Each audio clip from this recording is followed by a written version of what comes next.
Hello guys, bumili nga pala tayo ng sprayer ngayon. Gagamitin natin since uminit naman. Yan gagamitin natin sa ating mga kalamansi. Ito lang yung option ko kasi yung plastic mura nga, hindi naman matibay. At least ito heavy duty na. Dito pala tayo sa farm station. Farm station, baka naman.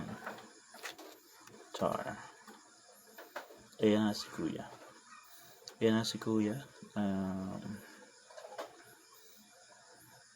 Unang gamit, napalaban agad yung sprayer natin.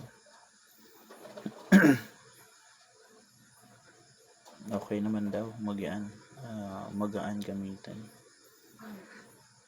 Iniklan niya lang pala yung yung hawakan kasi mabigat daw. Okay, that's all.